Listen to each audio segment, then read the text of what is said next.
What's the big idea?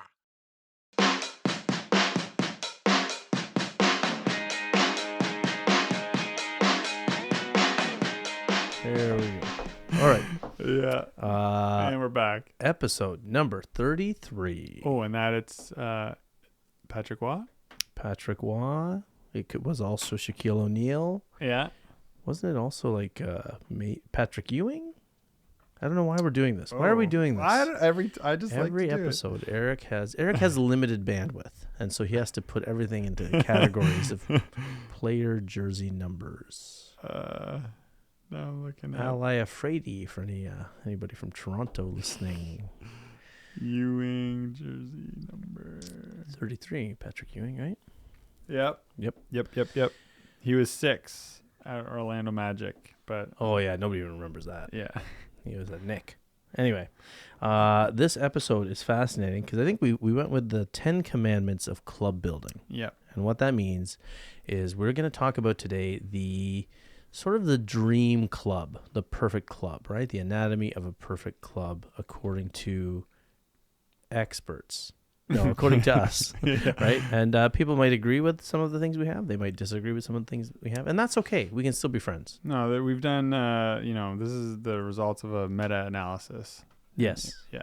Surveys. Yes. Compiled together. Yep. Analyzed by a third party. I think there was a microfiche involved. Microfiche. Do you know what a microfiche is? I do. Kids, listen, we just lost all the kids. Tiny little projection things. Yeah. All the kids think it means like small fish, but microfiche, yeah. Is it spelled fish? No, I think it's Fiche. That would I don't know. Make But if somebody else knows, tell us in the comments. Do you want me to? We need engagement. Do you want me to Jamie this? No, it's a waste of Jamie, time. pull us up. Waste of time. All right, you keep talking. I'm going to look it up. The listeners don't care. So this is the perfect scenario. So I got it. It's micro Fiche, all in one word, microfiche. Yeah, I knew that. So I was right. Oh, Fiche, right? That's what I said. I think you said an S. No, I didn't. All right. I did not. Let the record show. You tell me what you think we said in the comments. Can you tell we're trying to get engagement here on our YouTube channel? If you can't tell that we're trying to get engagement, tell us in the comments. Anyway, so these are the 10 commandments of club building, the things that we think, or that I think, should be the ultimate club recipe. And Eric is here to question me, challenge me, push me. Yeah. You know? Yeah. To see if you can some good things. Yeah, and you'll agree or disagree. Yeah. If you disagree, of course you're wrong. Right. But you'll have to prove it. I'll have to prove it. Yeah. I like that you caved on that so quickly. I will not. Okay. So here we are. So this is good for parents to listen to because it's a good way for you to see if your club team is doing this. This is great for coaches to listen to because again, also coaches need to pick good teams, right? Like we had a message from someone come to us recently clubs. And they were talking about it would be cool if you guys could do a show on some club directors and how coaches can pick good clubs because a lot of times coaches find themselves trapped in a club situation. So if your club does this, it's good. And of course, players will want to hear this too because it might help them pick clubs more wisely, come tryout times. Because, so basically this show is good for everybody is what I'm trying to say. Right? Do most coaches just do like 1-year contracts? Is that how that works? Yeah, it's not even a contract really. It's just they go play. I mean, so if it's a free club, you're not-for-profit club, obviously it's a little different than if it's a private club. They might sign you to a contract for 3 years, 2 years.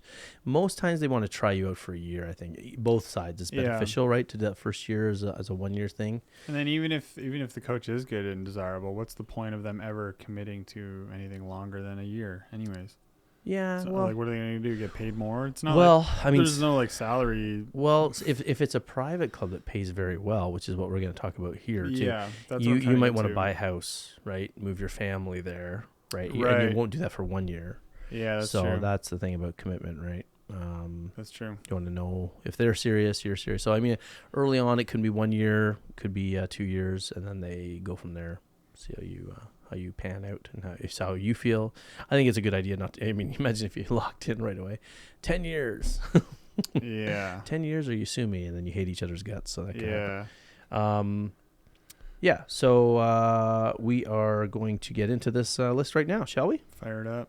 Okay, so the 10 Commandments of club building. What I had down is number 1, and this is sort of in order of like how things would pop up or the order in which things should be done, not in the order of significance. But so first thing I say is that if I were starting a club from scratch or if I were fixing a club, I would start to remunerate the coaches or pay them quite well. I think that even if you're for profit or not for profit, you should build into your pricing something that allows you to pay coaches well. What I mean by well is, make it worthwhile for a good coach to come and coach in your club, or a former good player who's, has some coaching abilities, maybe someone who's in the teaching profession who's also, that tends to work out well. If you find teachers who played, it's pretty good because that means they're comfortable talking, generally speaking. They might have a sense of the, how to communicate with different ages. You get trained in some of that stuff. But it doesn't have to be. It's just you want to get someone who's good at coaching, someone who is worthy of a paycheck. So what do you think? I think that's a good starting point. And I'll tell you, it links to a lot of other things. I think that's great. Just based on like what I've been learning the last few years, like a lot of people are, there's the mindset of just, making the thing work, so just paying them what you can, or which typically isn't a lot, and then it's a lot of like what you put out is what you get back, right? Yes, I think that's what you're kind of getting to, and I think that's just a timid way to go about it, because if the more money, if the cost of getting these coaches is intimidating, there are other ways to get money, like you said, you're building it into the price to play at that club, but then I don't know, like even if that's a lot, maybe there's like fundraising and stuff that the club can do to help players either sign up, or the team can fundraise to actually help pay the coach, right? Yep. So, and you start doing that, and then the coach knows about it. They knows how hard this club is working to get them there. Mm-hmm. Now they feel even more kind of involved and responsible and obligated to follow through. Yep. Like the cost is just, it's such a, like, yeah, we talked about this a few times. Like, if you're going to do something for someone, there should always be, the price is what makes it like binding in a way, right? Yep. And also, and I guess with that, if there is a price and it's binding, then as the price increases, there's also an increased level of expectation in a way. So, there's nothing worse. I think parents listening out there, when they get like they're paying a high club fee, let's say, and then the coaching is substandard. That's the problem we're getting into, where some clubs are getting like greedy on the financial side, because again, we talked about this in the earlier episode, like we need to have some transparency here. I think clubs need to let people know what directors are getting paid, what admin are getting paid, because there might be some big money getting paid and it's not filtering its way down to the coaching, which can happen, which is a problem, right? Oh, I see. So, okay, because I was going to say, well, how do you address it? But in that situation, they're paying a lot, but it's not necessarily going to the coach. Well, there are some clubs where you wonder, like, why is the coaching having problems if parents are paying these expensive rates of thousands and thousands of dollars, and the club coaching is just someone who came in and they're what if the coach is getting paid a lot? Yeah, then that's even worse. Right? If the coach isn't good and getting paid a lot, that's pretty brutal. I guess the other good thing is that if you're paying that much more, like, you're a little more assertive in asking where's the value of my money, right? Yes, there's more higher expectation for the money. Yeah, but I think the rule here for me is important, that the club makes it a priority to pay coaches well, so that way they will attract better people, because clearly in the game there's a lot of high level players out there who don't come back to coach, and it probably a lot of stories they hear about parents and how toxic the club world is. Can scare players away, or they just don't feel they're maybe authoritative enough. But also the big part of it is because they're usually young and they need to get going on their income so they can afford their rent or mortgage or whatever. Maybe they're starting a family, they're in their 30s or late 20s. So you got to make it attractive for them to give up several hours a week, every week. And I think most parents listening would be happy to pay a couple hundred, or if you think about it, it'd be a few $100 more per parent. That's what I'm thinking. Yeah. And then, like you said, the fundraising was sort of what I was going to say about this point. Oh, where okay. It doesn't. No, it's okay. It's not another one of the commandments. Oh, okay. Well, I'll say building on point. this. Yeah, I'll say points for Yeah. the non-commandments, and then the commandments are like Yeah. big things, like capital C, like they must do, right? So I'll say it like commandments, and I'll just say points. Commandment. Anyway, so yeah, fundraising can help, and I think every parent and player would really, they wouldn't mind fundraising if it meant getting a top-notch coach. Yeah, like who actually cared about the right things. Yeah, it's gonna create if that's part of like what the club does, and then the coach learns about it. Like that's how they're raising money for me. Like that's it's gonna make them way more involved. I like that point you said too. It'll make the coach feel like, wow, these people value me. Like, there's that whole symbiotic thing going on where like a coach feels valued by the team. Because that's not happening a lot in a lot of circumstances too. But I think they are. Like a good coach feels valued.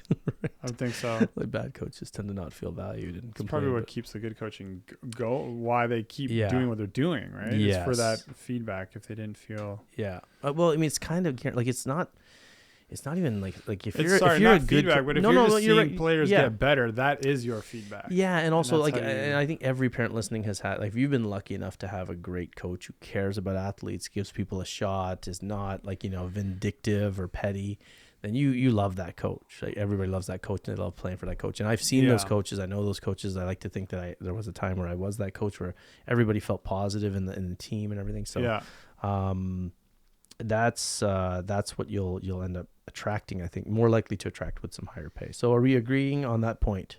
Yeah, I'm agreeing. One last question. Like how many clubs are like not for profit? How many? Are they all for profit? Well, there's definitely a lot of for-profit clubs, and I think it's because of what we're talking about here. I think so a lot of people have arrived at this idea where, one, you want to have great coaches, and then two, obviously there's a financial, like volleyball is a business for private clubs. So and that's the problem. I mean, a lot of people are anti-private and they're always not for profit. I think that both have their purpose. I hope there's a lot of clubs that if you are a for-profit club, you're still mindful of the accessibility issue, and you'd like to have a great player be able to play. Now, I think a lot of for-profit clubs, by the way, the good ones, they even have a lot of programs to help fund, right? If there's a great player, I think everybody in the sports community, I hope, would be willing to assist funding. I think so too. Or have not a scholarship, but like a bursary or something, an account maybe where you throw some extra money to assist families in need, because you'd hate for an awesome volleyball player to not have to have I think, like, you're saying community there, and I think that really does play a big part in it. Like where you live, like what state you're in or country or whatever. Like sports are revered or not so revered, and kind of depending where you are, right? Mm-hmm. Especially where we go over to Quebec. Quebec's kind of crazy how that's a direct quote, everybody, from Erik. No, not crazy. Quebec's kind of crazy in how much they love sports. Oh, okay. Like gotcha. They build their all the way from high school, through to like post-secondary. It's a really big deal, right? And so there's more money in it. And so because the reason why I brought up the for profit is like the question is like, well, what about like government funding, and like is this an option, or like but then what's even better is just going directly to the community. So maybe getting involved with like universities or colleges, and maybe there's some type of like feedback of like helping these clubs get money, which in turn helps the post-secondary institutions, because maybe players will go on to there and stuff like that, right? Because I think that's what like Laval and some universities like that too are really involved in. Well, they call it like CEGEP, that's the intermediate, right? That turns into their feeder schools, and then for CEGEP they're probably pulling from club schools, so it's got this whole like the funding thing, starts right? so much. Yeah, depending on where you are, like there's lots of parts of Canada that are like way more into investing in youth sports earlier. Yeah, and of course the U.S. I mean, it varies from state to state as well. That's what I'm imagining. Like if that's like what Quebec's like, I've been like in the States, like sports is even bigger. I feel like, right? No, it's and not everywhere in the States. There's definite parts of states, and then there's cities within states that are way more into sports than another city or district. And no, it's a definite issue of inequality in terms of like what your public institutions put in. But no, I think you're right. Like the community contribution here, like club teams, I think so. I think there's a good way for a club team to maintain quality over quantity. And I think I'm going to get into that later in the commandments. Like if you get into quantity, then your quality tends to go down. And Right. that tends to be true for, just about everything, right? Yeah. But we agree that, so to answer your question, that yes, so private clubs are growing as volleyball becomes, something a lot of people start thinking about dollar signs and they want to make a buck, or they could also be a private person or a private club that just wants the volleyball to be good. And they decide, let's raise the price a little bit, kind of like what we're talking about. Yeah. Pay these coaches very well. And that way the parents know they're getting a high quality coach, right? And they vet the coaches and all that. Again, you hope that if you are a private club, you're still mindful of access. Like I said, that's the only thing that's the only caveat here, is that you don't want someone charging, an outrageous amount of money just to line their own pockets. You hope that it's a person who cares about the game and kids and, and again, but what's funny about that is that business sports are meritocracy. So if you are that type of person, if you are thinking about lining your pockets, you won't tend to do very well, right? The people who tend to do well have the right mindset, because you'll end up burning bridges with a bunch of people. Your business will start to fail. Your reputation will spread. Your toxic personality filters down into the coaches you pick and the parents you deal with, and you'll turn people off. It's kind of like, it's a nice thing about nature, the law of nature. Sure, you might not fail right away, but it'll over time you'll lose out if you have that mindset. And that's not even a theory; that's a reality, right? And what would you like? What would you rather turn away from the sport because of bad coaching, or would you rather, if it was more expensive, at least you have an option there. Yeah, it's expensive, but you can go and figure out a way to get that money.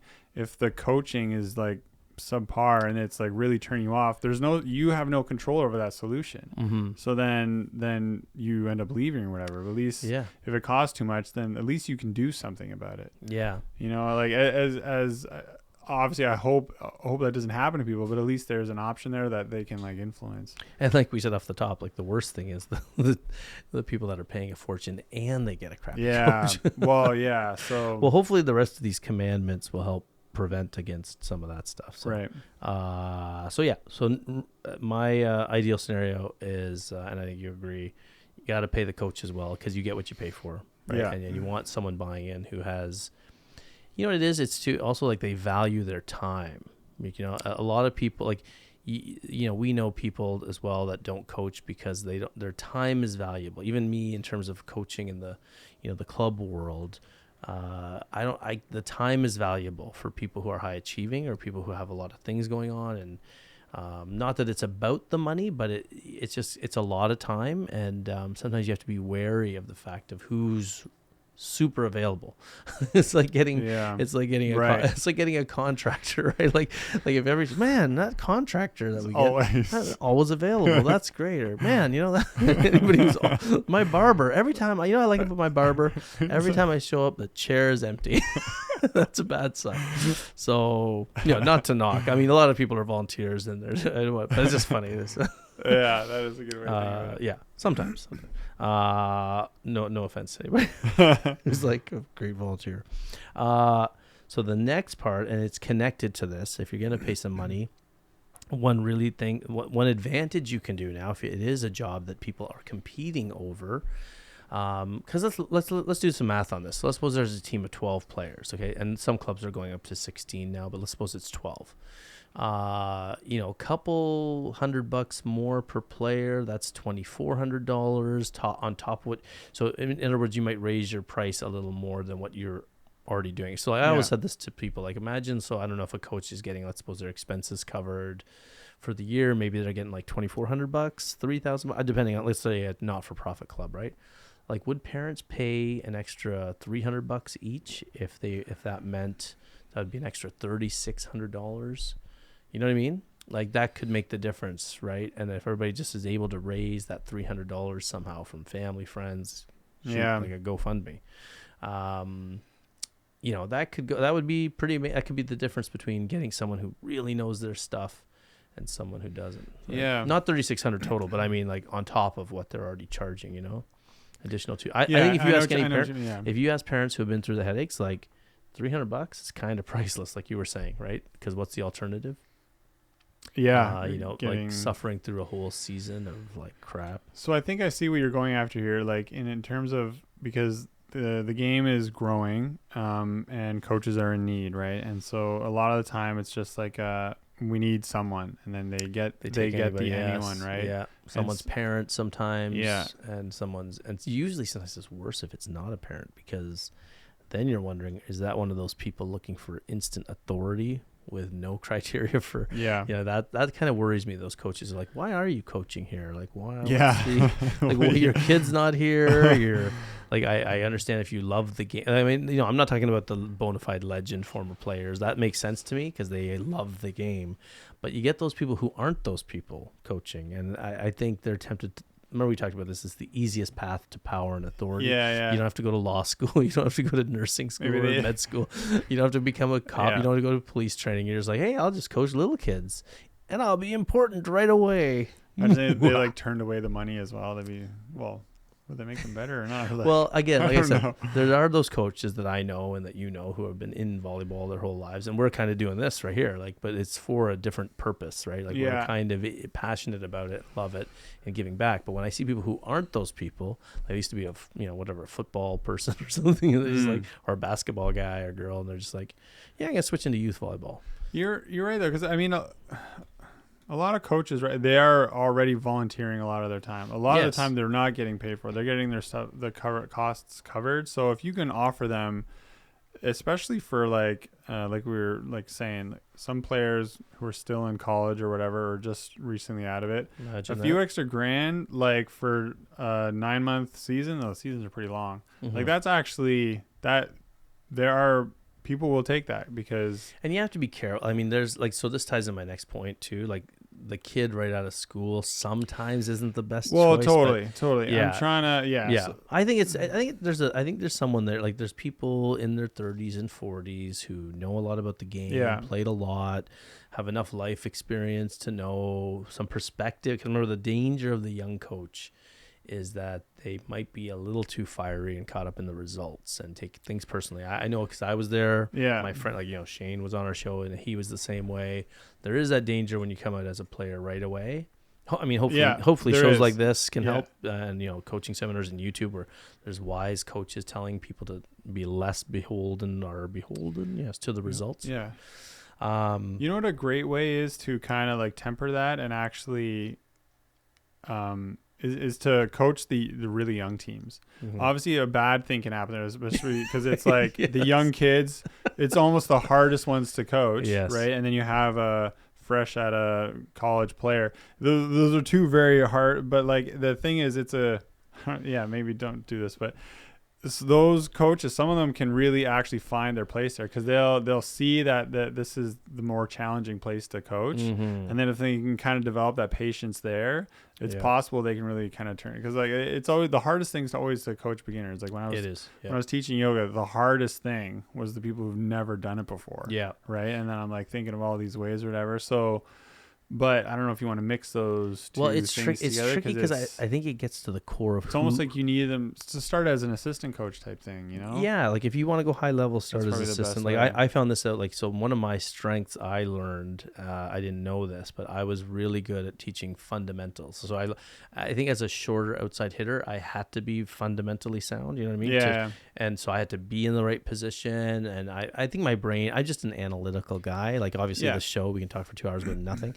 So I have an analytical brain to a fault, but so I was good at breaking down, and I had some good early coaching mentors who were like showing me that there's a lot more going on to my just random athletic move that I think is automatic, but then I learned that there's a real process that I'm doing sort of. So whereas I know other coaches that we've hired who are high level, they don't want to work with the fundamentals because they just want to refine the finer at the end point skills. I see what you're which saying. I enjoy doing as well, but you're right, the patience, I think my patience probably came from working with younger kids and like, wow, okay, they just are working on tossing for them to learn the movement, right? Like, or wow, we're going to do this without a ball because they don't even know how to move. That's pretty powerful stuff. And that makes you realize that there is a long process to get there versus some players who are like right out, they don't want to do that because they just want to go, they still want to get their competitive vibe going. You want to feel like you're in a match because that's not, some people don't even think that's volleyball, right? Like when you're watching a little kid just learn how to volley or face pass or something, people are like, I don't want to do that. I want to get where the action is. Right. But we've even met like young players who've even like volunteered their time, like not paid at all, and to like coach like young kids at like these clinics or so you may even come across some players that have like already have a few years of experience or assisting or doing stuff like that, and those are great things to or you can find. I mean, I'm not saying they don't exist. Like there are those. You just have to make sure, like you said, that you don't put someone who's ultra competitive throwing their clipboard at some kid who's like 6-year-olds just learning. Yeah, trying to do the spike approach and they're like flipping out. That can funny. Okay, so that's point number 1. We agree. Pay the coaches well. And then the second point, my second commandment, is to vet coaches for safety and experience very carefully. So it's connected. That's basically what we're talking about. If you pay well, then you have a right to demand a little more. Yeah, hopefully get people competing for the spot, right? Rather than what it is in most clubs now, where it's like, does anybody want to coach this team? Versus like, hey, okay, we'll take the best of you. Now they're going to come to you with a resume, and you can reference check, and then you can like police check and do all this stuff, right? And exactly, criminal background checks. But even just from the safety, even the experience thing, now you can actually have a conversation with them, and they're actually trying to show you that they deserve the job rather than the club just begging someone to do it. Right? The high pay puts you in a position to do these things. That a lot of clubs say they do, but then when the players and the parents show up, or they'll push like a crappy fake resume, or we know people. I'm sorry, like we know people who are coaching and their resume. Like I've known them when they were young and in their primes.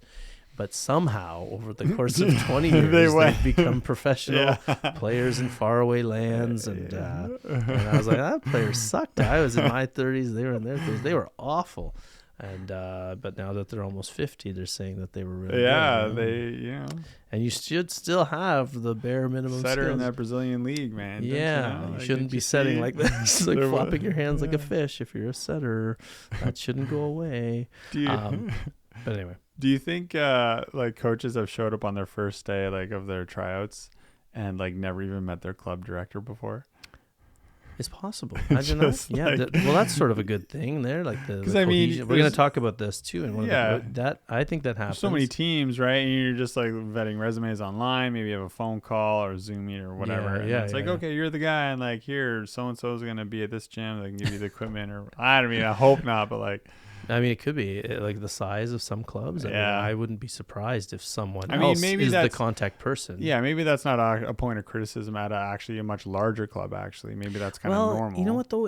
But I don't know how big is it? Was it GM, General Motors? Yeah, Coca-Cola? Right. You never. Who's the CEO? Yeah. Oh, he's some fabled person. No, you're right. Like it's Warren Buffett is the club director. Think there's.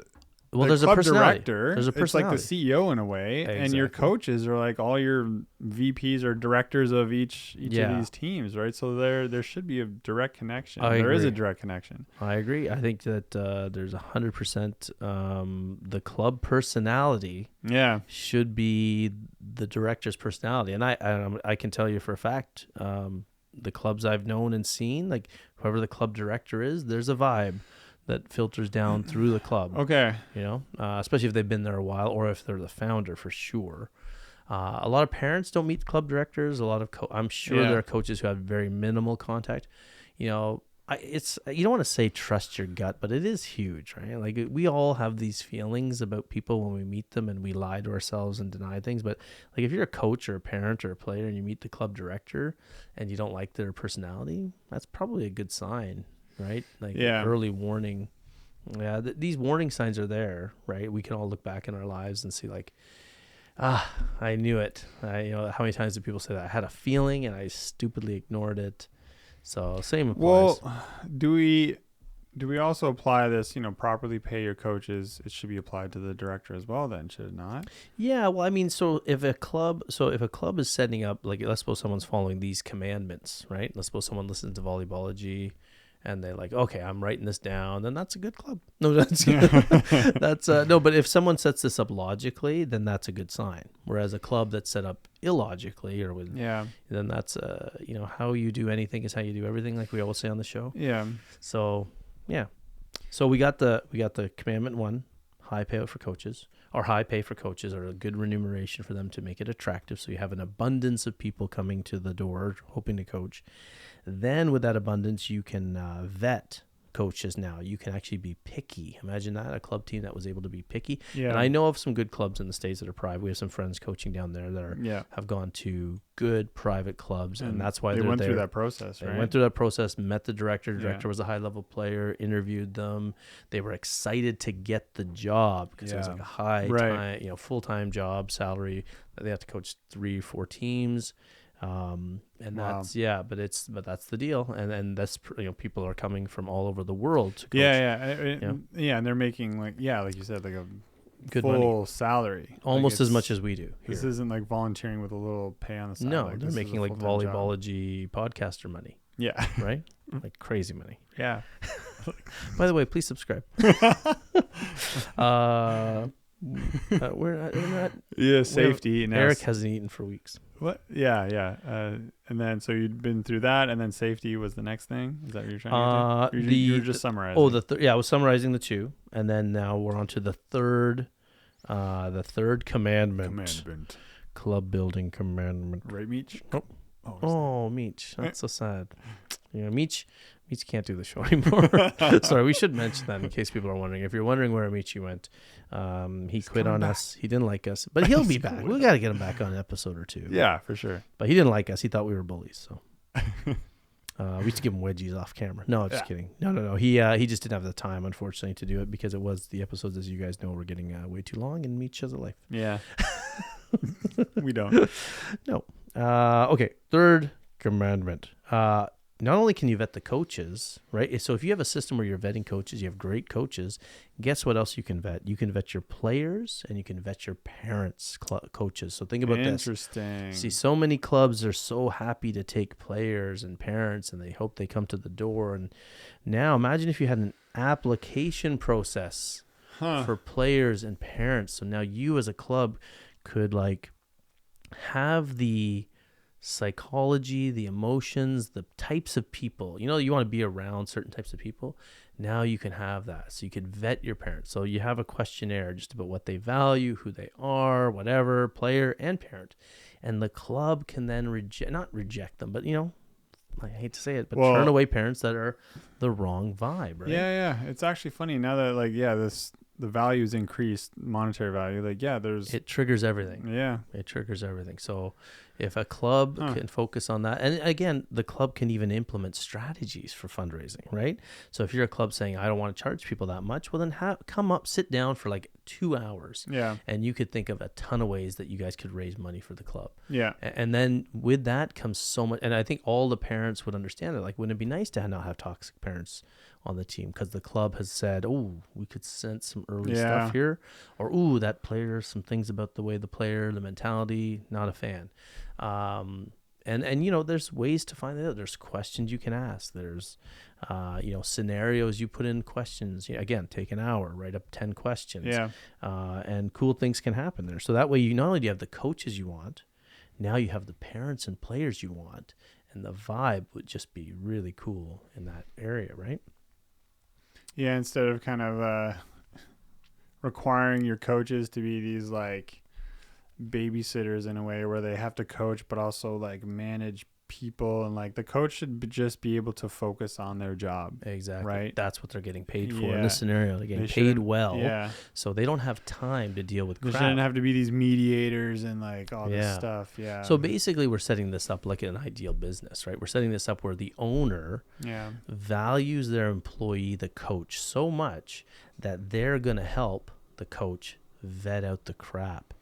Because if you keep this is the thing, and right? they're valuing the customer. Well, our society has the customers always right. Right. But this really, still values the customer, but it doesn't overvalue it. It does, but it's the right way to go. So what it does is it values your employee, and then your employee is more likely to bend over backwards for customers. That's what people don't understand Yeah. about the customer is always right. What they need to understand is that if you treat your employee or the person that, is your front man or woman like gold, then that person will go through a wall for you, just like in sports, right? If you are a team captain, or if you are an athlete who is, kind to your teammates, let's say, players will support you. If you're a jerk, players don't support you. The team mentality, right? Or a coach who's a jerk, players don't want to play for them. Coach who's kind and cares about them, players will go through a wall for you. That's another good reason, by the way, coaches. If you're still doing this whole tough guy act or tough girl act, all you're doing is going to make your players not want to play hard for you eventually, because it'll wear thin. But so again, the high pay leads to what's the tough guy, tough girl act?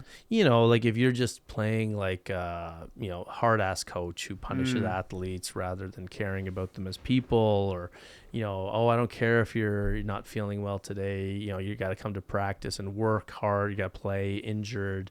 The coaches who don't give drink breaks or as punishment and things like this, those coaches still exist, right? So that's like, I'm going to bench you because I don't think you're good enough, or what I mean. And that is addressed through this system. Well, what it does is if you vet the coaches, right, then you're not going to have the coach who's just playing. Yeah. They understand the big picture of development and excuse me, like long term.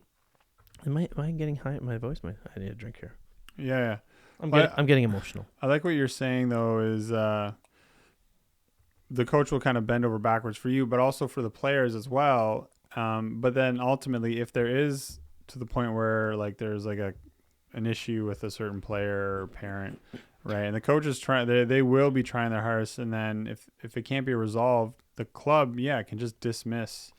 Yes. Can dismiss them, right? And then that comes up. That's one of the commandments too. Okay, yeah. You're ruining it. Nice. And then they can be refunded or by prorated value or whatever, because that shows that the club and that coach and that team does not need this, and then it can just be. Yep. The club, it's funny because everything we're talking about sort of gives the club more power. Yeah. In a good way. Like, again, you have to be careful who you give more power to, but as long as it's a responsible club doing these types of steps, then you get to a position of advantage. We're building a hierarchy here, right? Because like without anything, it's funny because we talk about how authority is abused by many of these coaches, right? But then if the power needs to be in the right place, it's with the club itself, right? And then the director, and then the coaches are underneath them. So like you're not going to have these coaches kind of running rampant and like just doing whatever the heck they want. Like there's that sense of like obligation and authority, right? And then having to stay in line, or I mean, there's an element where if you not to stay in line, but if you vet them well, it's not necessarily a hierarchy. That's the thing. See, like again, if it's a crazy person at the top, it's a crazy person at the top. Yeah. And it won't be good. It's like just you can't fix stupid, right?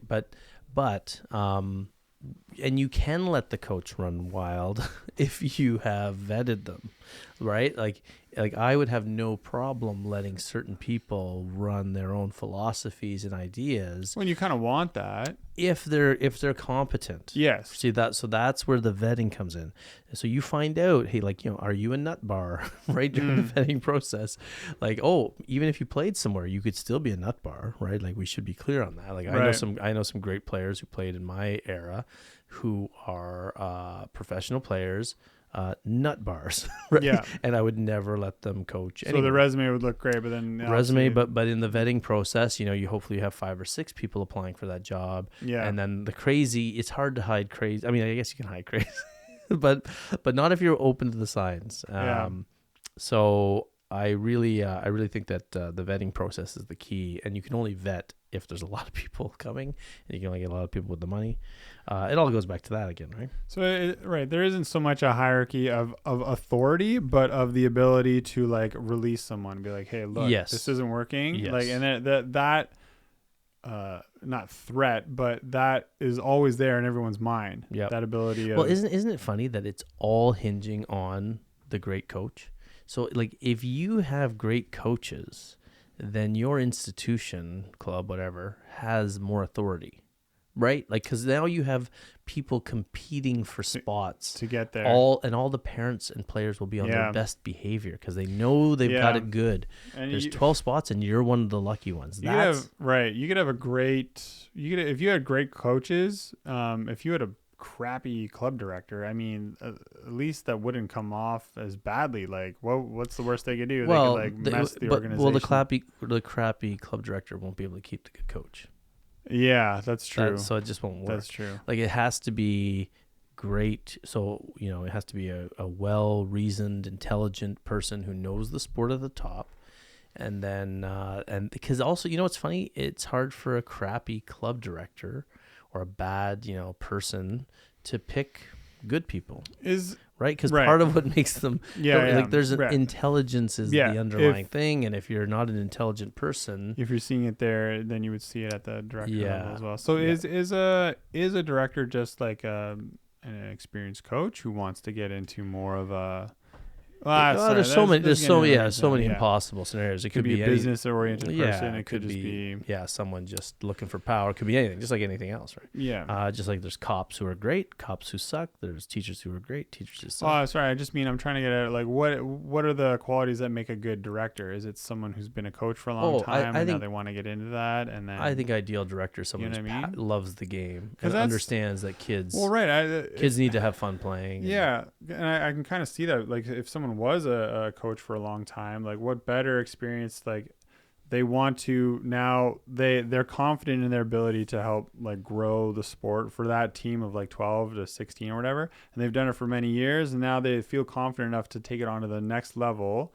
where they can influence more teams, right? They feel like they know that they've been doing something well. Now they want to, like, obviously if you can do it to 12 and you want to help 60 kids out, then you would, right? Yeah, I think most club directors, I think they come from the idea that there's probably an area, there's some deficiency. Sadly, I think a lot of club directors are super frustrated parents these days who go and have to start their own club because they're just shaking their head at what they're seeing. Yeah. I mean, it's the same old thing in any industry. I think we're just finding out that there's a lot of people who are crazy and suck at what they do, and then you're frustrated and you got to go do it yourself. Right? Scratch your own itch. Yeah. So we got 1, 2, 3 commandments, right? We're vetting. So now if the club has power and they have the authority of the good coach because they pay them well, then you can get into that vetting of parents and players with application process. And maybe there's a great player, but you don't like the attitude. I would really recommend that a club in this situation vet people for their personalities, right? Because that's what wins. Right? Personality wins over time, not like great skill at age 13 or 15 or something like that. They got to have the right personality. Yeah. So, commandment number 4. Commandment. So this is a big one. I don't think clubs do enough. I'm sure there are clubs who do this, but there needs to be implement a real strategy for regular contact through the season among coaches, and specifically training through a technical director. So once a month, I don't think it's not unreasonable again. And you can only do this if you're paying these coaches for their time, right? Yeah, right. So if you are paying them well, then they will be like, of course I'll go to a seminar. Of course I'll come in. And if you as the director aren't like a volleyball person, because that can happen, you can get someone in who's a technical director and talk about mindset, talk about philosophy, talk about we do not want kids rotting on the bench here. Yeah. We understand the process. And hopefully, again, if you've got the right players and people who have done high level playing, they will understand. They'll think back and say, yeah, when I was 13, I wasn't the best player on my team, but I got good by the time I was 20. Yeah. I got really good by the time I was into high school or something. So, I think there's something there, and that's where you can, if you can regularly meet with your coaches, check in, have a great, it's fun, right? Coaches love talking with other coaches and talking philosophy. So imagine if you had like a 2-hour session once a month. No, not many. You're not only checking in, but you're also like finding improvements there, because like you said, they love to nerd out on stuff like that. Yeah. Yeah, exactly. Yeah. Well, there's a lot of people in like any walk of life. Yeah, people can relate in any industry. They never get the chance to just talk freely with coworkers. There's always some staff meeting with a list of things. Coach's pizza party. Yeah, stuff like that. Yeah, Meech loved the pizza party. Yeah, the pizza party. You're really nostalgic about Meech today. Am I not satisfying. You don't care about him? Oh, I care about Meech. But I'm a sociopath, you know? Oh, you killed him? No, not a psychopath. Come on. Sorry. Sociopath. I forget things. No. Oh. No, of course I care about Meech, but you waited till 30 episodes later. Yeah, well, now I miss him. Maybe we can turn his camera on again. No, Meech, if you're listening. Meech isn't listening. That's the thing. Yeah, He's moved on too. That's sociopath. We didn't pay him enough. That's a bad joke. No. We paid him exactly what we were getting paid, which is the big zero. By the way, please subscribe. Yeah. So yes, Okay. wouldn't it be nice, club? And so Yes. aren't club directors listening to this, and aren't club coaches thinking, yeah, man, who are the coaches you would or players you would fire, and the parents you would fire if you could, right? And a club that's coming from a position of strength, and with all these high quality. So that's the thing. Coaches and clubs need to understand. Build yourself up to a point where you have so much credibility that you can pick and choose who you deal with. Yeah. Right. And that everybody will be grateful for that. The coaches, the parents, the players that are on that team, they will love it. They'll never leave your club. If you want, so many clubs spend so much time trying to retain players, sneaky tricks, befriending parents, early signings, all this stuff, which by the way is nowhere. Early signings are nowhere in the scenario, because you don't have to do early signings if you have parents and players who love the club and are competing for the spots. And every year you better have them compete for spots. Don't let them because early signings is a sign of the wrong way to do things. Yep. Yeah. In terms of like what? Like we always talk about. Well, it's almost like a way of like, it's insecure coaches and stuff like that. And so they're just trying to lock these players in because they know that they're not attracting players, so they have to lock them down. Exactly. That's it. Yeah, it's the easy way, lazy way. Yeah. Takes all competition out of tryouts. I mean, geez, how far down are we going to go with this? Like already post-secondary, there's almost no tryouts. Yeah. Now we're in club, there's no tryouts. Like, what are we doing here? Like, why don't we just guarantee them spots from birth and they'll never have to try again, right? Yeah. Because that's where it starts to get into just player retention. So good clubs who pay coaches who have, they don't have to worry about player retention, because everybody will be dying to play for these coaches. Exactly. And good coaches know this, right? I remember even I didn't have problems with players were grateful. Like even when I was teaching, people were grateful to be in the class, or people were grateful to be on your team, right? And when you get a coach, and parents listening who have a good coach, they know what I'm talking about. They hope that coach stays with them forever, right? And so the more a club attracts, more players, more parents, it'll grow. Then it'll have more options for fundraising things. I'm just assuming it'll be able to acquire more money, and especially with the right people, right? If you're vetting those players, but it all hinges on this is what I don't understand. It all hinges on getting the coaches. If you want a dream club, spend all your time and energy getting great coaches. That's it. The rest takes care of itself. Can't throw a wrench in that. Yeah, the only wrench is that it's hard to find good coaches, but dangling a carrot, wrench is that's a lot of work for this director. Yes. Right? Yeah. And the money helps because the director's likely going to need help, actually. Yeah. Well, this is I'm looking at this of starting a club from scratch, right? Which is doesn't really happen. You can start to change it. You could start to change it. Like even if you have an existing club. Yeah. No, that's you could announce more that likely. The reality is next year rates are going up. And then you take out some ads and you let the public in the area know that you're looking for high-level coaches, and you're going to pay them X amount of dollars, and you're going to divvy up the money. You know what's going to happen is the coaches that are at that club are going to catch wind of this, and then they're just going to trash talk this director, and they're going to sabotage it, and they're going to say... Right. Now, you know what the problem with that theory is? What? You're acting like people listen to this show. You're getting fooled by all the fancy equipment. So there's that. Yeah, right. Remember? Nobody listens. This hello. This podcast will make it to Mars in a few hundred years. That's true, yes. 100 years? I don't know. Then the cyborg of Elon Musk will tweet they'll be playing volleyball there by then. Mm-hmm. So this is a time capsule podcast. Okay, so you're one of those crazy people. Okay, I get it. That's why. Yeah. So you think Amici was really here. You think Meech was a real person. Wait. You didn't know? Oh. Plot twist. See you next week. No, Meech is real. We're getting off track. Yes.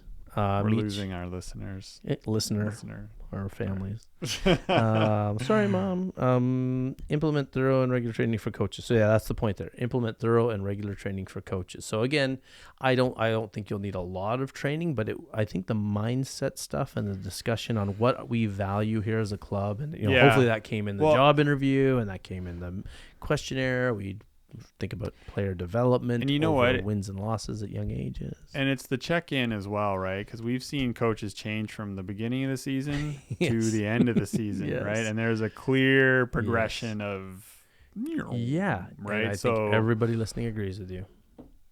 Like a lot of club parents have seen it. The coach seems so nice and seems so whatever.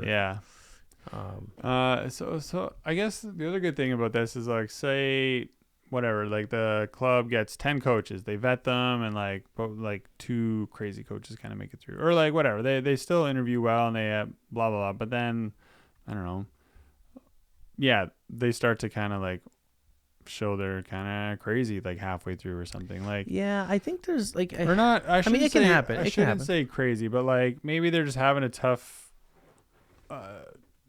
life situation and stuff like that's happening. They actually have, sorry, I should delineate like crazy. Whenever I say that, I mean like it's a bad coach. Falling apart. Yeah. But also people go through stuff and like life can be harder. So like in those being situations, so damn understanding. Okay, it's 2023. All right. In those situations, like there are good people and bad people, Eric. This coach will get a lot of support out of this, right? Yes. And then if the coach really is crazy, meaning bad, like you're gonna find out. You mean emotionally going through something? Yeah. No. I actually you mean crazy, like a moron. Yes.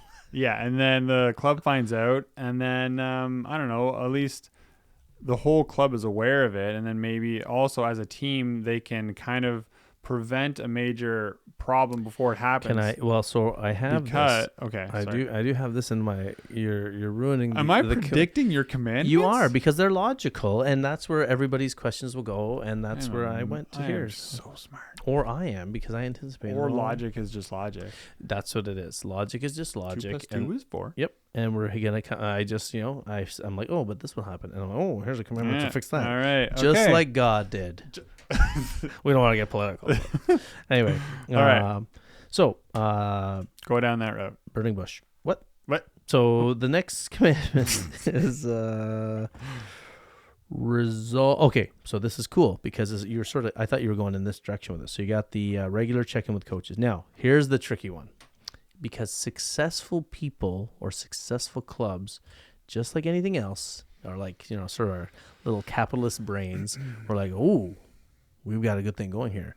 We should grow this. Now that's the problem. So the other commandment is to resolve to keep the club small. Well, you're maintaining quality over quantity. Exactly. Right? Yes. Thanks for stealing the line I said earlier in the show, Eric. Got it. Yes, quality over quantity. So the idea is like, I've never heard that phrase before. One team, one team per age group is all you need, and keep it that way, because the minute you start, I will let you say it. Because the minute you start growing the number of teams, that's when the coaching gets diluted. Yeah, that's where the parents get diluted, the players get diluted, and the next thing you know, you're every other club out there with a good top team and 1 or 2 good coaches and a bunch of crap at the bottom, because you just couldn't help yourself from growing and growing and growing. And now it's cool if other clubs, let other clubs start in the area. Let them do it. But as long as you have the winning formula that you learned from Volleyballology. You know what I'm learning from this? From me? Yes. Is that life is not fair, because I agree with this.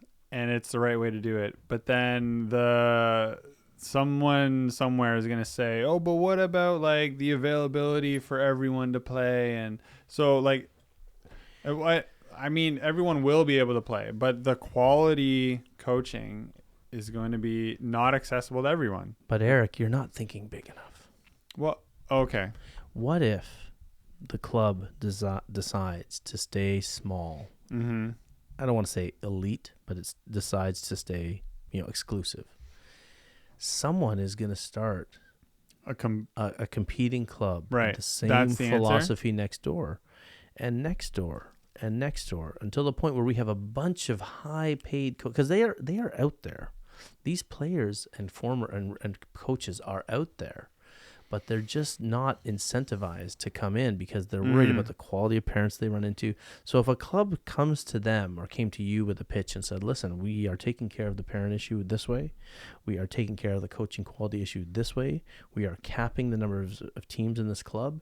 We're going to reward you for the time, pay you for the time, your valuable time. We're going to reward you for that. And we're going to value you. And then, then that'll bring more coaches. So then what you actually have is more clubs doing the same thing. So basically what I'm saying is we're starting a revolution. Right? Or I thought we're starting a club. Wait. Revolutionary Club. Oh. Ooh, maybe that'll be the name of it. Revolution. Dance Revolution? No. Dance. But then what about... Prince in the Revolution. What about the club that starts up and then they get all corporate and then they just start swallowing but this is the nature of humanity, right? It's the nature of humanity, and that's where you got it. But you have to understand that are we in it for the kids? Are we in it for the quality? Keep the quality high and hope other clubs copy you. Yeah, because there's not this whole idea that they might get the good kids. This abundance versus what do you call it? Scarcity. The idea scarcity model where everybody's afraid that there's only so much for them and there's only so much success out there and I need to get mine and not let other people get success. No, that's actually not true. We know now that the more people are doing well, the better. Like if there's a region where there's 6 or 7 club teams adopting this sort of model, everybody wins in that scenario, right? And if there's still kids getting shut out, then there'll be another club forming. That would be, and now imagine those kids playing each other, and those coaches coaching against each other. It'd be crazy, right? And if you weren't strong enough to be on one of the 7 or 8 club teams that are in your area, that's okay, because then there'll probably be other people starting up community organizations for all the. That's the thing about sort of performance. It's sort of people find ways to fill needs, right? That's what people are always looking for. So, and then if the sport just in general is improving as a whole in that area, then even the lower level teams will also be passively improving. Actually, and don't forget too, we have faith in humanity. There will always be the crappy clubs doing those things the wrong way. We do have faith in humanity, unfortunately. That's why. Well, faith in the fact that there'll be incompetent people running really bad clubs. Don't worry, Eric. They'll still be there. Okay. So that is commandment number 5, to resolve to keep the club small. Now, number 6, commandment number 6. Definitely a club should find a reputable physical fitness partner. Someone who knows what they're doing with regards to physical training and safety for kids. I'm not talking about the places that stick kids under 300 pounds and squat bars at age 14. I'm talking about people who understand knees, joints, hips, and weight training and how to implement it, jump training. That would be huge. That's very important. Find a reputable person, and it doesn't. And remember, be careful. Be wary of the Instagram followers with lots of follows. A lot of them are fake. A lot of them buy those followers, and then they don't know what they're talking about. So again, you can meet this person, you can vet them, and also if you're a player yourself, or if you have these high-level coaches, they can actually tell you, "Oh, that's not how we were trained when we were playing professionally," or "That's not how this guy's not," or "This girl's not." So they can help you make that decision. Well, you can ask your coaches who were former players about the injuries they've come across and the things that they would. Because I think that's what I think you're getting to that I like is kind of getting these kids to kind of take care of their joints in such a way where they're kids, so they're lucky in a way, because a lot of their joints are just made, they don't feel the pain that we're now feeling as adults. So I think what you're trying to get to is just passing on the wisdom that we know now as players, as older players, onto these kids now, so they can kind of really stabilize all their joints to prevent injury from happening, and which is also performance.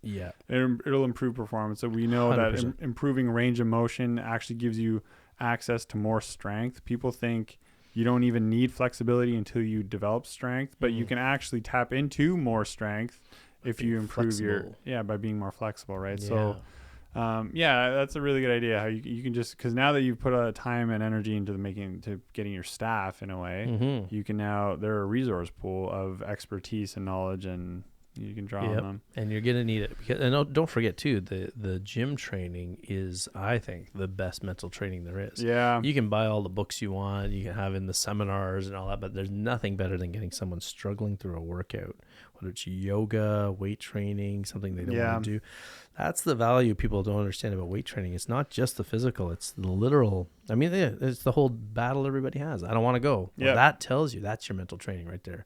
Start to think of the gym as your mental training, and then that becomes a test. Right, giving the kids that exposure, like young, that's so good. Like it's, we as adults, we know how hard it is to stay disciplined, right? So like getting them that exposure earlier on. And teaching young kids, imagine teaching young kids, like sort of, I had this revelation a little bit later, like before, like, I got injured again. I have this Achilles thing, but I'm coming back now and working out on a good routine. But like I love telling myself that, the weight training and gym training is all mental. Forget about the physical. Cause I was like, what am I going to train for when I'm not doing volleyball? Right. Then you're training just to have mobility. So I told myself, the mental training is what gym training is. Yeah. Okay. And then the beauty of that is every time I had a thought like, I don't want to work out today, I'm like, ooh, that's the mental part. I have to go because I'm losing the mental battle if I don't go. Yeah. And then I would sit on the sofa, eat chips and cry. Yeah. What kind of chips? Usually sour cream and onion. I lick them first. Any other chip lickers out there? I just had that was a big. Do you just lick it and leave the chip? I throw it away. It's low calorie that way, right? No, what I do is I lick the chips and I throw them back in the bag for my family. No, I'm just kidding. That's gross. That's a sociopath. A sociopath would do that. No, I lick the seasoning off chips. I know there's. Hey, if you're a chip licker, I need you to give this video a like because I got to know I'm not alone. I used to say that joke with my classes when I was teaching, and I know I'd be like, yeah, I know you're chip lickers out there, and then like 4 or 5 kids would just start laughing their butts off because they're like, oh my god, he sees right through me. Okay. Oh wait, you're not kidding? I'm not kidding. Oh. About chip licking? Yeah. Yeah, I'm kidding. No way. That's gross. Who licks chips? It's gross. I'm just gonna call 911. 911. That's a little over the top there. 911. I gotta go. There's a guy here. He's in my house and he's licking all the chips. Do not get off the phone.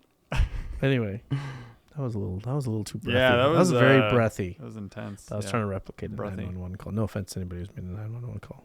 Wow. Anyway, so that is resolved. We're halfway through the list only. That was 6. That was 6. Sorry. Find a reputable physical fitness partner. Hey, can you say the next one while doing like a mini me thing? Well, not mini me. You mean Dr. Oh yeah, but he's talking. All right. Yeah. Fair enough. Commandment number 7.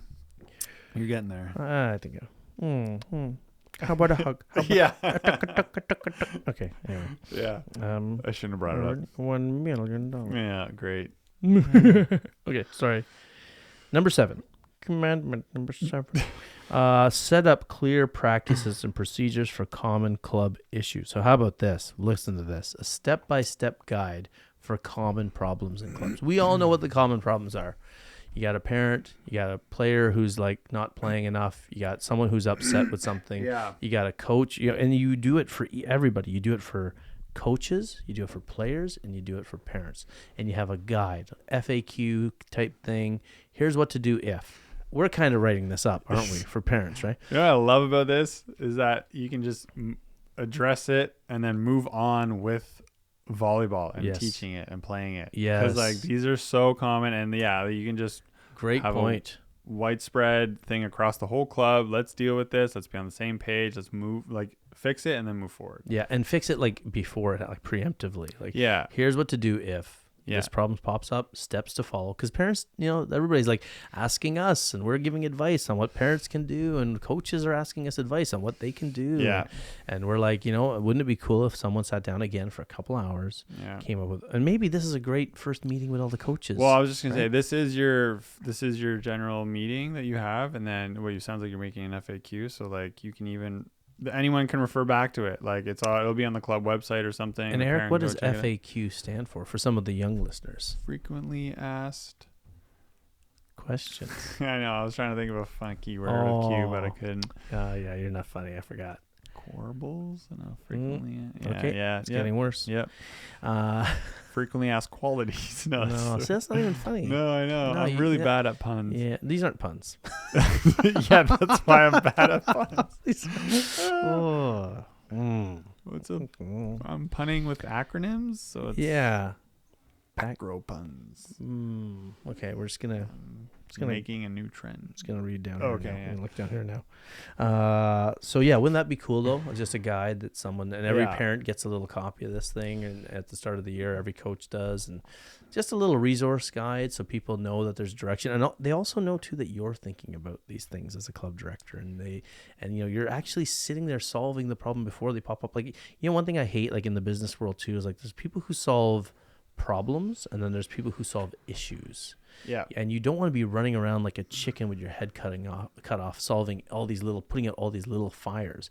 You want to find what causes like all the fires or a bunch of the fires and solve that. Because then you don't run around solving, like, you know what I mean? Like, it's just too much to go around. Oh, here's another problem. Oh, here's another problem.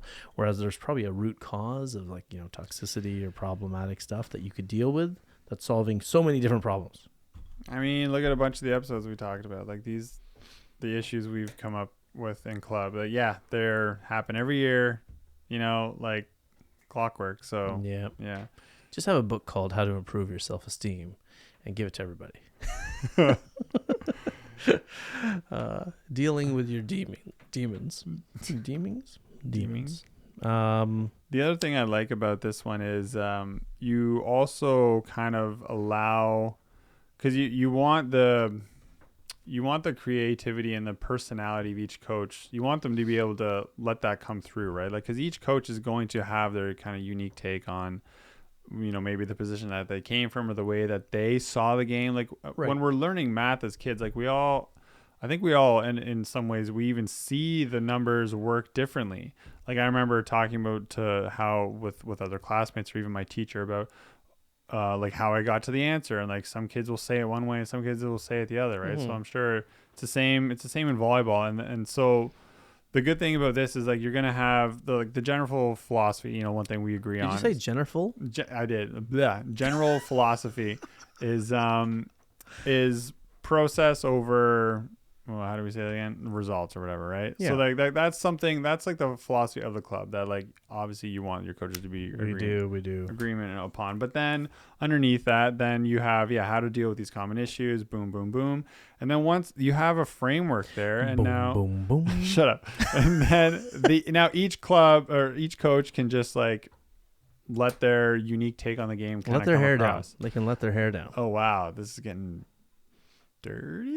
No. Oh. What? What are you talking about? I don't know. This is what?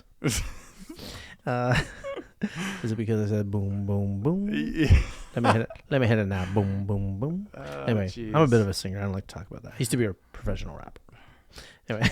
You gonna start beatboxing? No. Okay. No, I don't want to blow people's eardrums out with my skills. Skills with a Z. Anyway, Z. Canadian shining through. Yeah. Anyway, Zed. yes. So On to the next. So on to the next one. In other news, that was commandment number 7. Clear practices and procedures. Wouldn't that be handy for everybody? Hallelujah. Commandment number 8. Eric, do you want to share commandment number 8? It's the one I said already.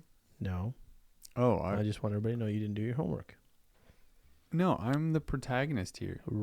Antagonist. Antagonist. Yeah, whatever. I was Come close on. enough. Yeah. I'm supposed to. You say it. I say. No, Eric that decided sucks. this 2 minutes before the show because he didn't bring a list. No. No.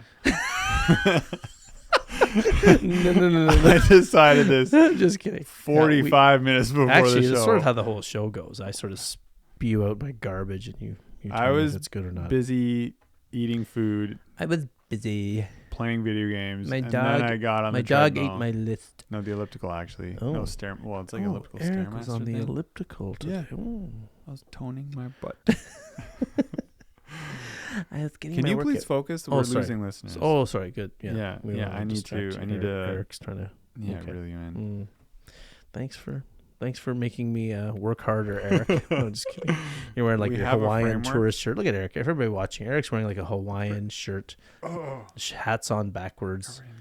It's like a skateboarder fell off the ramp. Anyway, just kidding. Yeah. Nothing wrong. And I look like a responsible guy in a hoodie. Anyway, so number 8, numero ocho. So I think that play on court stuff we have to handle. So the 8th commandment is to make sure that the team is practicing, I think, 2 times a week, training day as the 3rd day, and then a crap ton of tournaments and scrimmages. I think a lot of coaches don't spend enough time getting scrimmages and court time. So 2 practices a week of an hour and a half to 2 hours with good warm up, all that stuff, and real knowledge and lessons in these practices. Like every kid should be coming excited to, again, with the good coaches, they will be learning a lot of stuff, right? And then you have a training day, and then as many scrimmages and games and tournaments that you can get into as possible. A lot of coaches don't spend enough time on that because let's face it, at the end of the day, coach them, teach them all sorts of stuff, train them all you want, but unless they're applying it, it's really hard to. The real learning happens in the games, right? The scrims early in the season too are really nice. And then you Eric, get some... do you want to sum up what scrims mean? Scrimmage. Good. Scrimmage. Scrim is short for scrimmage. Yeah, like we say scrimmage here in Yes. Canada. Not that we're in Canada. We're all over the world. We're Yes. ubiquitous. We're everywhere. This week we're in Canada.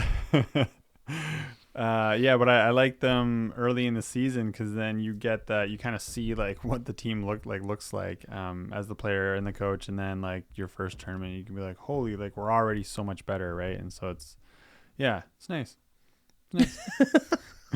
That's it. Yeah. So you can really adjust things. I found like when you're playing a lot more, it just helps you learn faster. Yeah. Right. The more you play, because lots of problems pop up in your game. Helps the coach as well. Helps the coach assess. Yeah. For sure. Uh, And again, I think that third day of weight training or gym, like, you have to be careful. I mean, this is a tricky scenario because we know that not everybody can have gym time, and there's the realities of that. But it would be great if you could make sure that your training day was not like, I know some places that were like, there are some places that have training days, and the only time they could get in the gym with their training partner was like on like the day before tournaments or something, or the day after tournaments, and that's kind of not a great day to do training. Honestly, the training thing does seem kind of difficult, but like not unrealistic. But like I don't know, when we were playing, or when I was playing, like we just had 2 practices a week. Yep. And then we started getting into training a little bit with like when I was like 16, 15. And then, but the problem is we had to use the time on one of our practice days, right? Yeah. So. And for me, like when I was in high school, we trained, like that was our club day. The club was very rare when I was starting out, and our high school team was our club team, and all the high school teams were really strong, just because I think the quality of teaching, like there were a lot more athlete teachers back then before they raised the academic standards on teaching. I feel like high school, like kind of back in those days, you actually got to like use the fitness rooms more. Yeah, like, but back then it wasn't even a thing. Like honestly, like, so like when I was, I'm 48, right? So when we went to school up here, anyway, about to hit your peak, right? I'm about to hit my peak now. Yeah, once you recover. I'm blossoming into womanhood. Yeah. Hey, nothing wrong with that. Don't be sexist, Eric. Hey. Huh? Eric. Anyway. So I back when we played like the gym, like we had a weight room, but it was like never used and all this stuff back then. Oh, you guys didn't use it then? No, nobody did. We were doing more. stage jumps and some running suicides, and we were doing like that's pushing also, mats. Yeah, but that's training just as good or better. But we weren't in the weight room. Yeah, you're right. I agree. The old school stuff was pretty good. And then when I went to university, even again we practiced 4 or 5 days a week. And then we didn't spend a fixed time in the weight room. Yeah, it was all on your own. Like I remember, like I felt like that was my little secret weapon. Is like by third year, I started doing some weight training a bit, and then by my 4th and 5th year, I was like really training a lot. But it wasn't a mandated thing for a lot of teams back then. Well, and I think I like how you brought this up because it was the same for me when I was at university, and we would do like, it was intense, like 2 a day type stuff. But like one of the practices, so yeah, if we're doing like 7 or 8 practices a week, like 3 or 4 of those, you're just like running or medicine balls. You're doing all this stuff like sprints, whatever. Leg raises. Remember those? Like where your partner throws your legs down, or those? Yeah, I think I did that with you guys. Yeah. Nice, yeah. And then we would just do like core for like 20 minutes and stuff like that. So, and that's what, anyways, like, helped improve like the speed, vertical, and all this stuff. We were still told we had to get same amount of time like in the gym and stuff like that. It was kind of on your own. Yep. But it wasn't a huge. No, not like today. The internet really changed a lot of that, like social media and. But this is it. This is it though. So like, was not like the work in practice, like having those fitness style practices, were those not just as good? Like they were, yeah. Or is it better now to be spending more time in the gym on the leg press? I mean, so when I should be clear. When I said fitness partner, I didn't mean that they have to be lifting weights, but they should be getting trained physically. Right. Yeah. So that's what I mean. Yeah. Because I've had good clubs, like some of my kids, and we've had a couple teams where they did partner with a good fitness provider, but it was someone who came into the gym with them on a third night and they would make them do more calisthenic body weight stuff. Well, okay. Right? So this is it. So for that training day, you don't have to have access to a weight room. You just need access to a gym. And you need someone who has an idea, things like calisthenics and agility training and plyometrics and like mobility. Well, that's what we said, yeah. And, that's why. So my wording on commandment number 6, to be clear, was find reputable physical fitness partner. Okay. I did not say weight room. Hey, I'm just you just ran with it and you made your own assumptions. I'm just clearing it up. Clearing it up for yourself. The way I see things is the way everyone sees things who's listening. Okay, I'm glad now that everyone knows. So you really are a sociopath. Okay, got it. Yeah. Noted. I think though that scenario of 2 practices at least a week, there are some clubs limited time and they only get in the gym once. That's not good. And if you have a third day of training, it could be in the gym, could be in a fitness facility, whatever. Just be in the same gymnasium and it could be in the same gymnasium. It can be planking for an hour and a half. No, just kidding. You could be outside. You could be outside. You could be inside. You could be on top of the roof. On the bottom. What? Wow. I don't know what's happening. Anyway, let's change the channel. So there's it. Yep. We're already to commandment number 9. 9. You should do some echo. Commandment number 9. 9. That's good. Okay. Here's one you were talking about before too. The ideal club, because you have all these things in place, right? All these amazing things. So people are dying to be a part of your club. Don't be afraid now. You won't be afraid to remove bad coaches right away. And you won't be afraid to remove bad families right away, because a good club that's doing all these things will have a waiting list.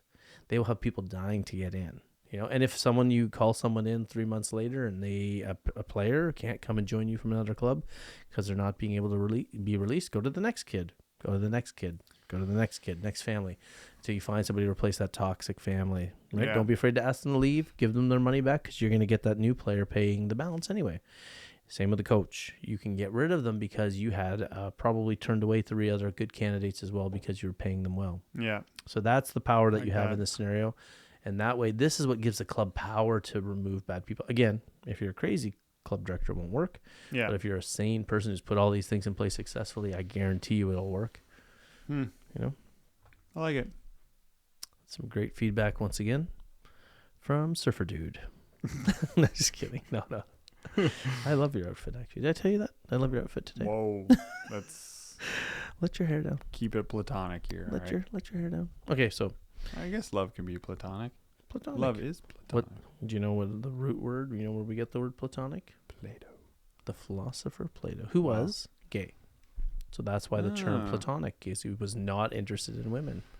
So Plato, not interested in women. So platonic relationship, friends between men and women, friends with no sexual thing.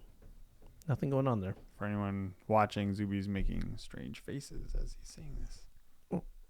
No, I am not. I am not. Trust me.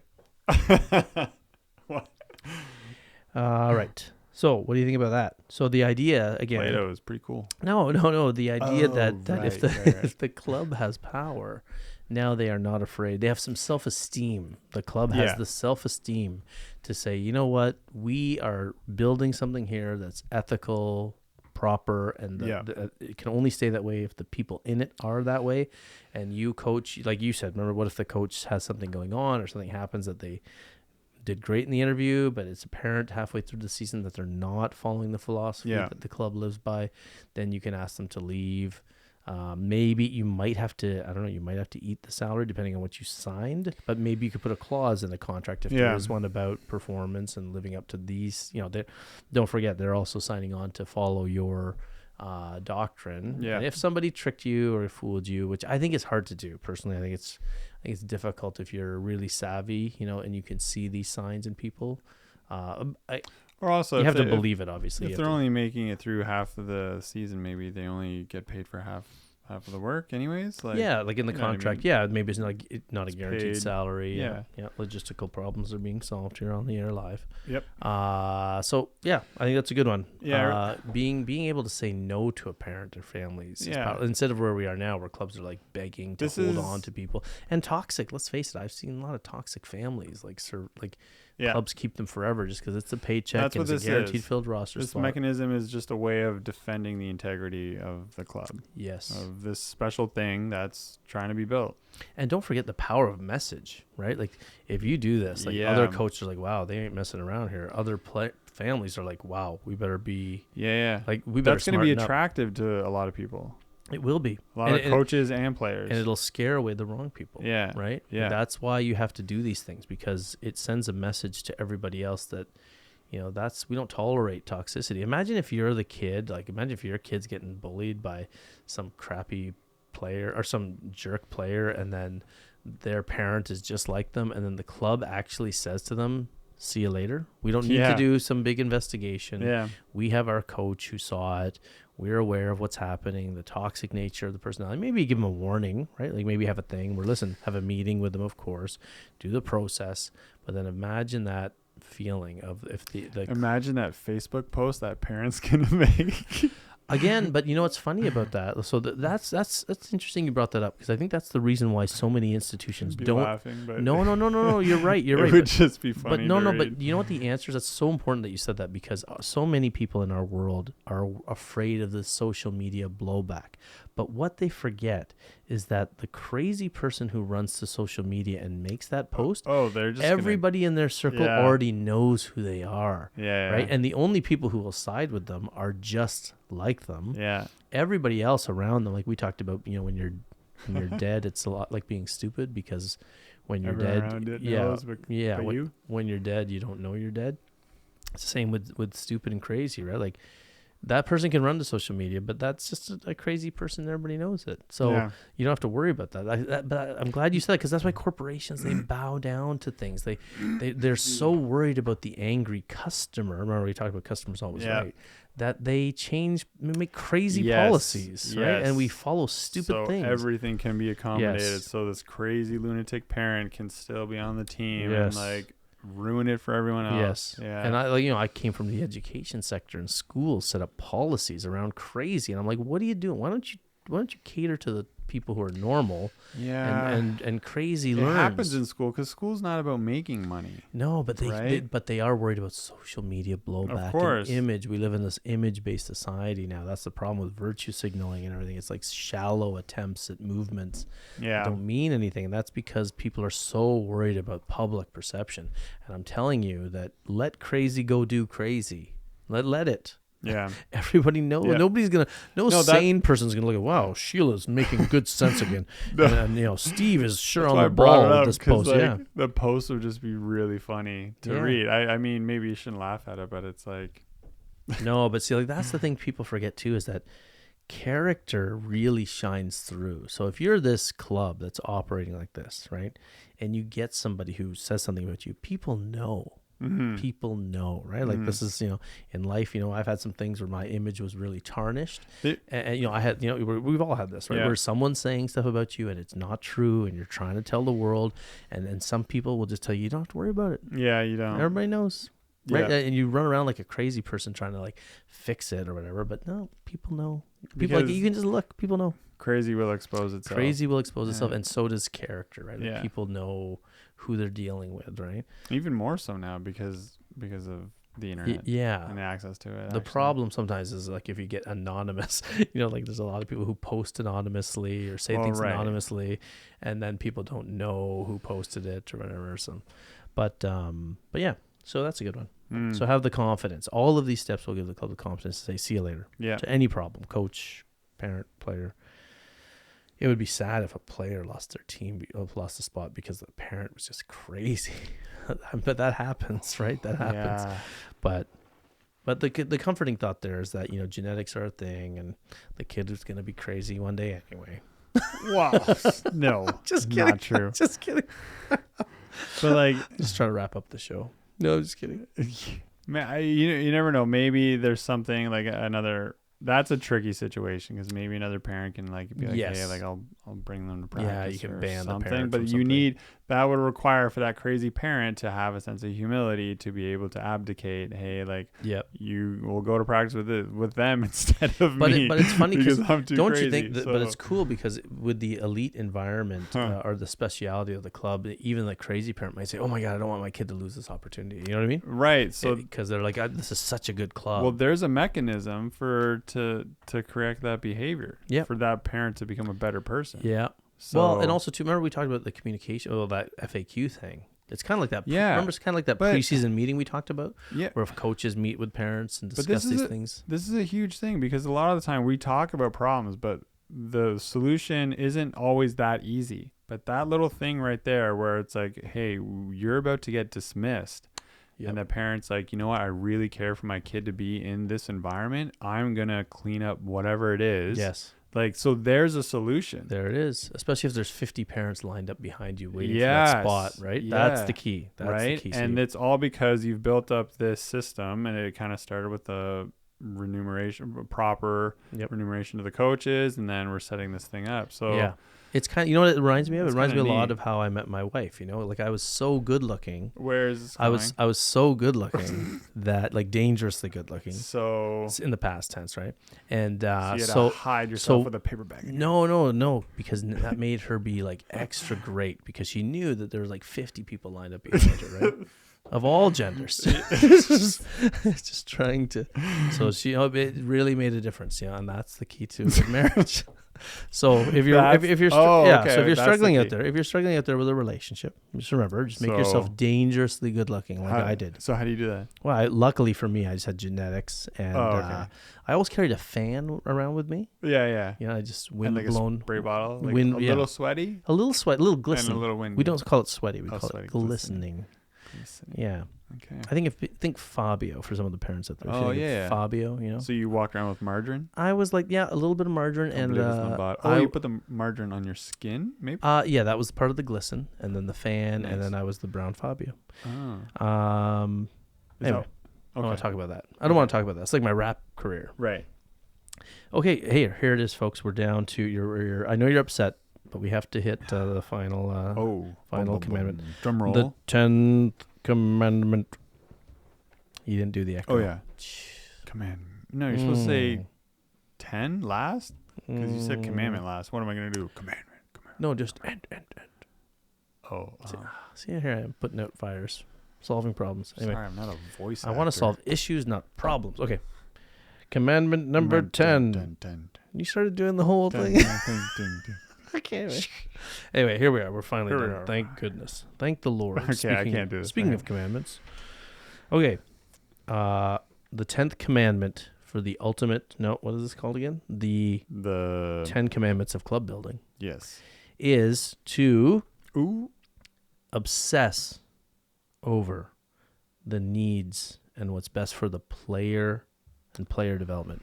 So constantly, if a club constantly thinks about player development and what's best for the player, what that means is they will not be an insecure club that, offers them a guaranteed offer the next year. They'll allow them to go. They'll allow them to go to other clinics. They'll allow them the freedom because they care what's best for the player. So if there's an opportunity to work with some great coach that's not at your club, like for a clinic, they'll say, you know what? I want you to go. If you want to go, you go. Yeah. And the beauty in letting people be free like that is that they will like you more as a club. It's kind of like it being in a relationship where you're like a jealous boyfriend or girlfriend. No, you know what I mean? My wife can relate to this too. About her being jealous because I was because you're so the dangerously good-looking fella. Yes. Fella. No. But the idea is that if you love something, set it free, and it will come back to you. And if it didn't, then no. But anyway, I can't disagree with the stuff. idea is that because I sense. see so many clubs gripping too hard on their players, Well, and they want to own them, right? And why? Because they're insecure. Yeah. They don't have the coaching to support. They're afraid the player will go somewhere. Look at you, you're so smart. Thanks. I'm really developing in this role, radio guru. Yeah, I agree though. Like, cause I don't know. Once again, Eric, just So many words. I don't know. Yeah. No, the idea is that it's sort of like the idea that it's sort of the same thing you're doing with the coaches, where like if you obsess over their happiness and sort of their valuing their time and saying like we're putting all these steps to help you guys and you girls, then they are going to coach through the wall. And if a coach and club has the players' focus in mind, they'll really they understand right away that you're caring about them more than you're caring about your own goals, right? And that selflessness is like, wow, people love that because it means you're in it for the right reasons. Yeah. Right? This is connected. This is the reason why you don't have to do that player retention of pre-signing and stuff. This is solves everything. This is what it looks like on the other side. Is like, no, it's all about go where you want, and then, because I mean, if you're doing all these things, like you're already getting good coaches, you have a good philosophy of volleyball, you have answers to these questions, and they still want to go to another club. And so that means you're trying your best. If, say, you're the club director or you're a coach here, and then someone still wants to go to another club, well, that other club must be amazing. So how could you ever say, no, don't go there? Because that would mean you're an insecure coach. But if you're an insecure coach, you're not actually at this club because this is the club, this is the ideal one that we're setting up. So that it just follows along the structure that we've been talking about, right? Yeah, I guess I'm just walking through that. Well, but what it is like if you're a confident person, you don't cling to people and beg them to stay when they want to leave. You're like, okay, yeah. Right. Just like the club would be rooted in this system of confidence and strength. So you don't. Because they're either going to somewhere else that is better, or they're making a mistake and they just got a good sales pitch and they're getting drawn over there, or there's other reasons. Maybe they're going to get more playing time, but something like that. Yeah, exactly. And you as the coach or the director are confident in yourself and what you have set up, so you will easily just tell them what you think, and if they still make a choice. Right. Part of confidence too is letting people make mistakes, right? Having faith in process means having faith in process. And like we talked about this in the last episode, that a lot of people don't want people to make mistakes. Yeah. And that we try to prevent everybody from making mistakes. But sometimes part of this scenario would be like, wow, they just let me go so easily. Because again, you got 50 other players who are just as good dying to get in. Yeah. So you're like, if you put in all these steps, I doubt you would have any players that would want to leave this type of setup. Or they'll leave and then they'll come back type thing. If they can. If they get a spot, because they'll be the next person coming in. That's why the beauty of the situation. That's why you operate from a position of confidence. Yeah. And let's face it, like if you have coaches that you bring in who are high level, they're going to come from this place of confidence. They're going to come from this place of understanding. Yeah. They're not going to be the type to grip so hard because they understand what's happening in the process. And they're like, okay, I'll tell you why I think I think you should stay. But if you want to go, we only care about you. Yeah. And when people hear that, they actually, the funny thing is that, right, the irony of all of that is that if you're the type of person who says, listen, if you really want to go, then you should go. Because you got to do what you feel is right for you. Yeah. 9 times out of 10, that person will pick the person who said that.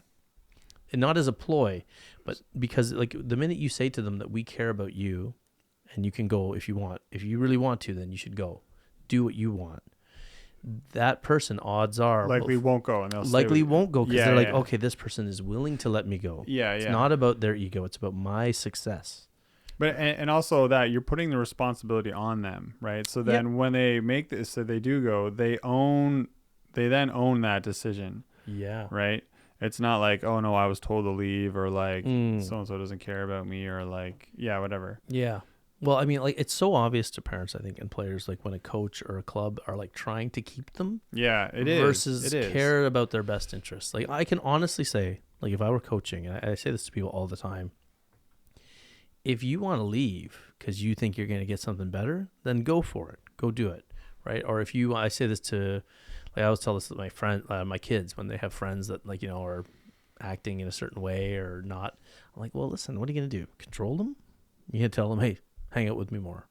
Or you just let them go. That's it. Like, you're not going to convince anybody. Yeah. It's all fake. Imagine, this is kind of what clubs do. Imagine saying to someone, listen, Eric, I don't like that you don't talk to me anymore. I want you to call me more. And then every day you call me. I'm like, good. Now I am happy. Yeah. Eric is calling me against his will. What is this relationship? Eric is calling me against my will, and I am his will, and I am happy. Doesn't make any sense. I think the most times that this will happen is some player or parent or whatever family is getting a sales pitch or something, and they're trying to be like told what they want to hear. Yeah, poached from another team or something like that. But how could they compete? Like, if this club is set up in this manner with this philosophy permeating down. A good sales pitch though, but then just a reminder, like the coach, that's where the coach can decide, hey, I would just like to reiterate to you like what our standards here and what we're trying to build here at this club. And then it's not like you need to sell them another sales pitch. You just reinforce what you are doing and be like, and once you've kind of said your piece in a way, it's like, with that said, it's still upon you. You're free to choose what you want. But you are forgetting one thing. Okay. Sales pitch aside, remember, what did we start with? Coaching resume. So imagine you're the parent sitting there and you're looking at one website and it's got, oh my goodness, boom, boom, boom, boom, boom. Look where they play. Look what, oh my God, look at all these things, genuine, legitimate accomplishments I can look up. Yeah. And then there's, high school player. What? Yeah. Loves baseball. What? Well, for sure they're gonna switch. So what that means is, well, I mean, we're the club with the good resume, don't forget, right? We're not hiring. Oh yeah, because we have the high salary. Eric's forgetting. Say anything. Eric's forgetting. No, I thought you were trying to. I was trying to say to you, the sales pitch won't work if you have a club like this. Oh, okay. Well, it'll work on a dummy, I guess. Yeah. I don't know. Touche. Yes, that's true. It'll work on a dummy. I mean, someone who doesn't look at that resume, but they just talk to a coach. But the dummy somehow made it onto this. Remember, the dummy won't even make it on this team. We're talking about scenarios that wouldn't really. Yeah, because the dummy parent has been vetted. The dummy kid has been vetted. They're all in on this, and they're even paying a little extra because of it. And remember, they're in the fundraising thing. So it's sort of it's funny how the process of this club, the setup of this club, actually does a lot of vetting. Yeah. Right, because there's fundraising to do. There's understanding process. There's a questionnaire, and there's like here's the guidebook on scenarios that pop up, and so it's a nice little vetting system. So I think we made a little bit of volleyball heaven here today. I think you just made some amazing clubs that are about to. I think we did, and you're not gonna get any credit for it. And I just made volleyballogy obsolete within the next 2 to 3 years because there would be no need for us. Yep. But that's what I want. I don't have any ego. If the world doesn't need me anymore, then hey. I'm ready to die. Well, I'm ready to die. If you want to donate money to Volleyballogy, just send it to me, and then care of, because Zuby doesn't need any. We're not doing this for money, Eric. No. Are you doing this for money? I sure hope you're not doing this for money. Well, I need more shirts. Yeah, I'll agree with that. Yeah. No, just kidding.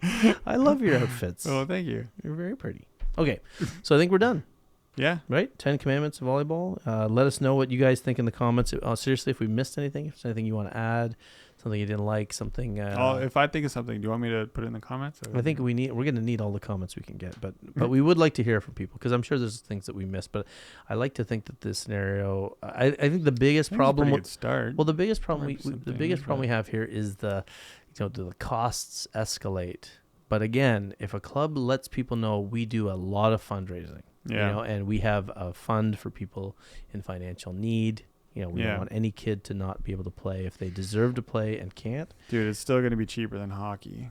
It's still going to be cheaper than hockey and football. Cheaper than even baseball can get expensive skiing, these days. Racing, pickleball. Tennis is pretty expensive. I said pickleball. It's a joke. Oh. Pickleball is taking over the country. Actually, I don't know what tennis costs, but I'm assuming it's pretty expensive. Yeah, because it's one player per coach. Yes, it's got to be pretty fancy expensive. Club. All right, that's it. I think that's a good episode. We're like an hour and 37 minutes. Good job, Zuby. Thanks, man. You too, Eric. You did great. You really pushed me today. Oh, thanks for challenging me. Wow. And caving.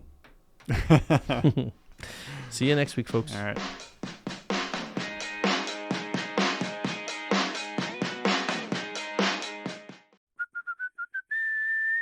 What's the big idea?